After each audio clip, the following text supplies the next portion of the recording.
하나님 말씀 열왕기상 20장 13절에서 25절입니다. 하나님의 말씀입니다. 함께 고백드리겠습니다. 한 선지자가 이스라엘의 아합 왕에게 나아가서 이르되 여호와의 말씀이 내가 이 큰 무리를 보느냐 내가 오늘 그들을 내 손에 넘기리니 너는 내가 여호와인 줄을 알리라 하셨나이다. 아합이 이르되 누구를 통하여 그렇게 하시리이까? 대답하되 여호와의 말씀이 각 지방 고관의 청년들로 하리라 하셨나이다. 아합이 이르되 누가 싸움을 시작하리까? 대답하되 왕이니이다. 아합이 이에 각 지방 고관의 청년들을 계수하니 232명이요 그 외 모든 백성 곧 이스라엘의 모든 자손을 계수하니 7,000명이더라. 그들이 정오에 나가니 베나닷은 장막에서 돕는 왕 32명과 더불어 마시고 취한 중이라. 각 지방의 고관의 청년들이 먼저 나갔더라. 베나닷이 정탐꾼을 보내었더니 그들이 보고하여 이르되 사마리아에서 사람들이 나오도이다 하매 그가 이르되 하친하러 나올지라도 사로잡고 싸우러 나올지라도 사로잡으라 하니라. 각 지방 고관의 청년들과 그들을 따르는 군대가 성읍에서 나가서 각각 적군을 쳐 죽임에 아람 사람이 도망하는지라. 이스라엘이 쫓으니 아람 왕 베나닷이 말을 타고 마병과 더불어 도망하여 피하니라. 이스라엘 왕이 나아가서 말과 병거를 치고 또 아람 사람을 쳐서 크게 이겼더라. 그 선지자가 이스라엘 왕에게 나와서 이르되 왕은 가서 힘을 기르고 왕께서 행할 일을 알고 준비하소서. 해가 바뀌면 아람 왕이 왕을 치러 오리다 하니라. 아람 왕의 신하들이 왕께 아뢰되 그들의 신은 산의 신이므로 그들이 우리보다 강하였거니와 우리가 만일 평지에서 그들과 싸우면 반드시 그들보다 강할지라. 또 왕은 이 일을 행할지니 곧 왕들을 제하여 각각 그곳에서 떠나게 하고 그들을 대신 총독들을 두시고 또 왕의 잃어버린 군대와 같은 군대를 왕을 위하여 보충하고 말은 말대로 병거는 병거대로 보충하고 우리가 평지에서 그들과 싸우면 반드시 그들보다 강하리이다. 왕이 그 말을 듣고 그리하니라. 아멘. 하나님께서 성도님들을 사랑하는 두 가지 방편이 있습니다. 그것은 심판과 은혜입니다. 그러니까 하나님은 하나님의 사랑하는 자녀들을 심판, 그러니까 징계하고 때로는 매를 들어서 훈계하기도 하시고 또한 하나님의 크신 은혜, 무조건적인 은혜로 구원해 주시는 은혜를 경험하게 됩니다. 아합 왕은 하나님께서 베풀어 주시는 은혜를 경험한 왕이었습니다. 악한 왕이었지만 하나님께서 베풀어 주신 무조건적인 은혜를 계속해서 경험하고 있습니다. 겉 외투를 벗기는 것은 차가운 바람이 아니라 따뜻한 바람이다 라는 말이 있는 것처럼 하나님께서 하나님의 사랑하는 백성들에게 비록 악할지라도 끊임없는 은혜를 통하여서 하나님의 사랑을 깨닫도록 말씀하시는 것이 오늘의 본문임을 보게 됩니다.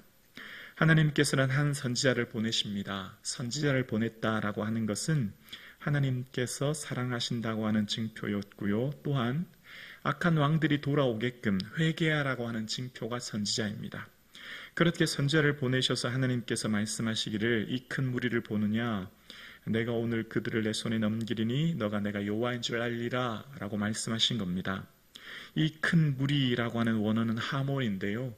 큰 소리라고도 의미가 번역됩니다. 그러니까 지금 보는 이 큰 무리는 그냥 소리일 뿐이다. 두려워할 것 없다. 그렇게 말씀하시는 거죠. 그리고 그 사람들을 통해서 내가 하나님인 것을 보게 될 거다라고 주님은 말씀하고 계신 겁니다. 지금 한 선지자를 보내지 않으시면 이스라엘은 큰 위기를 겪습니다. 왜 그렇죠? 1절에 보면 이스라엘은 그러니까 사마리아 성은 지금 포위 상태입니다. 시간이 흐르면 그곳에서 굶어 죽는 아사자가 많이 발생할 것이고 그 사람들의 고통이 극에 거할 것인데 하나님께서는 그 시기에 누구를 보내셨습니까? 선지자를 보내신 겁니다. 그리고 하나님의 은혜를 베풀어 주시는 거예요. 그렇게 선지자를 보내셔서 은혜 베풀어 주시는 상황이 오늘 펼쳐지는데요. 이제 누가 그 전쟁에 나갈까라고 하는 질문에 각 지방의 고관 청년들이라고 합니다. 청년이라고 하는 원어는 소년이라는 의미가 있고요. 지금 전쟁에 나가서 맨 앞에 나가 싸우고 또 그들 앞에 나가는 사람들은 장군이나 훈련받은 병사가 아니라 즉 소년, 청년이라는 겁니다. 군대에서 전쟁에서 싸움하기 위해서 가장 중요한 것이 무기와 전술 그리고 훈련된 병사 아닙니까? 그런데 청년들, 원어는 소년이라는 의미가 있거든요. 훈련받지 못한 소년들이 전쟁에 나가 싸우게 될 거라는 겁니다. 그리고 지금 나가는 이 대상은 소년일 뿐만 아니라 숫자 또한 매우 적습니다. 232명이라고 얘기합니다. 이스라엘 자손의 수가 7,000명이니까 정확하게 7,232명이 됐죠. 어쩌면 전쟁에 나가는 숫자, 기돈의 300용사 다음으로 가장 적은 숫자인 것을 봅니다. 그리고 보통 보통 이 전쟁에 나갈 때 숫자를 셀 때 어떻게 표현합니까? 싸움에 나갈 만한 자라고 표현하는데 오늘은 이스라엘 자손이라는 것으로 보아 준비되지 못한 군사들임을 알 수 있습니다. 이전에 지금 아합왕 베나닷이 이곳에서 전쟁하러 올 때 말과 병거를 이끌고 왔습니다. 근데 지금 이스라엘은 나가는데 그런 게 보이지 않아요. 그러니까 지금 무기도 변변치 않고요, 숫자도 그렇고요, 잘 훈련된 군사도 없습니다. 그런데 언제 나가냐면 16절에 보면 정오에 나갑니다. 숫자가 부족하면 야간에 기습 공격을 하든지 새벽에 공격해야 되지 않겠습니까? 근데 정오에 지금 정면 승부를 하고 있는 겁니다. 근데 그때 아람 왕은 마치 전쟁을 다 이긴 것처럼 32명의 지방 영주들과 함께 취하고 있는 중입니다. 그럴 때 지금 사마리아 성에서 군대들이 나온다는 보고를 받았지만 오판하지요. 왜냐하면 이미 사마리아 성은 도관에 든 쥐고 군사의 숫자도 많고 자기가 이겼다고 오판한 겁니다. 오만의 증거지요. 전쟁터에서 어떻게 수를 만취 상태로 취할 수 있습니까? 지금 전쟁인데 말입니다. 그래서 아람 왕이 말하죠. 나오면 저항하든 항복하든 다 포로해라, 포로로 잡아라, 그렇게 명령을 내립니다. 별로 대수롭지 않게 생각한 겁니다. 보고를 받았지만 얕본 거예요. 근데 무슨 일이 생깁니까? 20절 이하에 보면 적군을 쳐 죽였고 그 다음 구절에 보면 크게 이겼다, 그렇게 이야기합니다. 지금 이 아람 왕 베나닷이 생각한 전쟁의 승리의 조건은 뭡니까? 군사의 숫자, 무기, 전술이었거든요. 그게 전쟁의 강력한 힘이었거든요. 아람 왕 베나닷은 그것을 가지고 있었거든요. 그러니 당연히 교만할 수밖에 없었고요. 그런데 아합 왕 베나닷이 보지 못한 것이 있습니다. 바로 전쟁은 여호와께 속한 것이요, 전쟁의 주관자는 하나님이신 것을 알지 못했거든요. 그래서 전쟁을 이후에 지게 됩니다. 그러니까 신하들이 말합니다. 23절이지요. 저들의 신은 산의 신입니다. 우리보다 강하지만 평지에서 전쟁을 하면 우리가 이길 것입니다, 라고 이야기합니다. 이때 당시 신들은요, 여러 신들이 있었거든요. 비의 신, 무슨 풍요의 신, 각 지역마다, 각 나라마다 신들이 다 달랐거든요. 하나님의 전능하심을 그들이 알지 못하는 무지였습니다. 그렇게 오늘 본문은 다시 전쟁을 준비하는 내용으로 본문을 마치게 됩니다. 여러분, 성공한 실패자라는 말 들어본 적이 있습니까? 세상적으로는 성공한 것 같습니다. 모든 것을 다 갖추었습니다. 성공의 조건이 개인의 능력과 배경이라 생각하기 때문입니다. 세상적으로 볼 때는 완벽한 부와 명예, 모든 것을 갖춘 사람들 성공한 자라고 이야기합니다. 그러나 성경의 관점으로 다시 그들을 보면 그들은 성공한 실패자입니다. 왜 그럴까요? 그들에게는 믿음이 없기 때문입니다.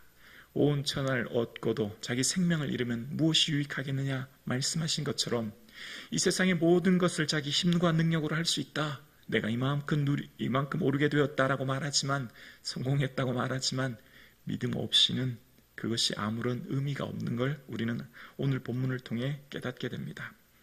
오늘 본문은 우리에게 말하고 있습니다. 하나님의 은혜는 우리의 능력과 실력을 능가한다는 것을요. 비록 우리가 부족하고 연약하지만 하나님 도와주시면, 함께 하시면 못할 것이 없다는 것을 본문을 통해 깨닫습니다. 우리가 인생을 살아갈 때 능력이 중요합니다. 배경이 중요합니다. 자신의 힘이 중요합니다. 오늘날 이 시대는 능력주의 사회지요. 능력을 쌓아야 합니다. 그러나 더 중요한 것이 있습니다. 하나님의 은혜인 줄로 믿습니다. 하나님 은혜 베풀어 주시지 않으면, 여호와께서 집을 세우지 아니하시면 세우는 자에게 수고가 헛된 것을 우리는 고백합니다. 하나님 오직 도와주시지 않으면 할 수 없는 것, 아무리 연약하고 부족해도, 아무리 전쟁에서 승리할 수 없을 것 같은 작은 소수의 숫자, 훈련되지 못한 사람들일지라도 하나님 은혜 베풀어 주시면 우리는 능히 승리하고 이길 줄로 믿습니다. 그래서 오직 우리의 삶은 은혜로 이루어지는 것이요, 우리 매 순간은 하나님께 감사와 찬양하는 삶 되기를 주님의 이름으로 축원합니다.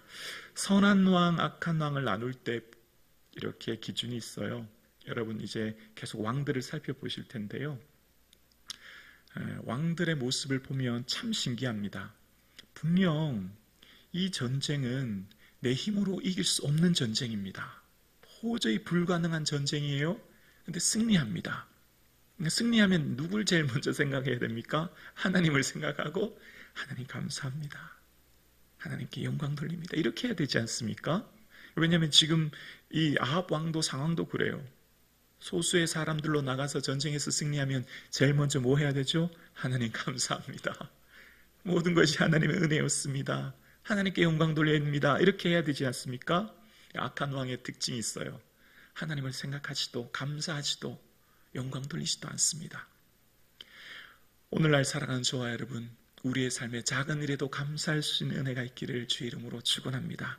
내 삶의 모든 순간이 하나님의 은혜이니 오늘 내게 주신 이 생명, 내게 주신 건강, 내게 주신 믿음, 내게 주신 자녀들의 평안함이 은혜임을 기억하며 감사가 풍성한 저와 여러분 되기를 주님의 이름으로 축복합니다.